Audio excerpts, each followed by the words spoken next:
আমার কাছে ট্রেডিং করার মতন টাকা পয়সা নাই, বাট আমি ট্রেডিংটারে প্রফেশন বানাইতে চাই। এবং এই ট্রেডিং করতে হইলে কি কি ধরনের স্ট্রাগল মূলত আমরা ফেস করি, অ্যান্ড এই ট্রেডিং করতে কি কি ধরনের ডিভাইস অ্যান্ড কি কি ধরনের জিনিসপত্র আমার লাগতে পারে, এই টপিক নিয়ে আমরা আলোচনা করব যে ভাইয়া টাকা নাই বাট ট্রেডিং কেমনে শুরু করবেন। আমি পার্সোনালি যখন আপনার সিচুয়েশনে ছিলাম, ট্রেডিং করতে যে জিনিসটা সব থেকে বেশি ইম্পর্টেন্ট সেটা হলো টাকা। কেন?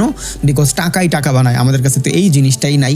প্রত্যেক সপ্তাহে আপনাদের মোটামুটি 50-60 হাজার টাকার মতন দিব। প্রত্যেক মাসে 5 থেকে 6 জন করে ক্যাপিটাল দিব আমি ইনশাল্লাহ এদেরকে। এন্ড এই সংখ্যা বাড়তেও পারে, এই সংখ্যা 10 জন হইতে পারে, এই সংখ্যা 20 জন হইতে পারে, বাট আমি দিব ইনশাল্লাহ। দুই সাইডে দুইটা পাহাড়, হ্যাঁ, মাঝখানে আমি একটা গাছ দিয়ে দিলাম। আপনারা আমি বললাম যে এই পাহাড় থেকে এই পাহাড়ে তুমি পুরো এই গাছের উপর দিয়ে হাইটা যাবা, তুমি কিছু ধরতে পারবে না, কিছু করতে পারবেন না। আপনি হাইটা যাইতে পারবেন না। কেন? বিকজ আপনার সাইকোলজি ঠিক থাকবে না। আপনি প্রচুর ভয় পাবেন যে আমি মনে হয় বিপদের শিকার হয়ে যাবো, আমি পড়ে গেলে তো মরে যাবো। স্বাভাবিক না এটা? স্বাভাবিক। বাট পাহাড়ের যেই মাথায় আপনি আছেন, অন্য মাথায় আমি এইখানে ধরেন 5 কোটি টাকা রাইখা দিলাম। এইবার কিন্তু আপনার ভিতরে একটু হলেও কনফিডেন্স আসছে। যেই মানুষ $10,000 লস করতে পারে না, সে যদি $10,000 আর্ন করতে চায় হয়তো বোকা।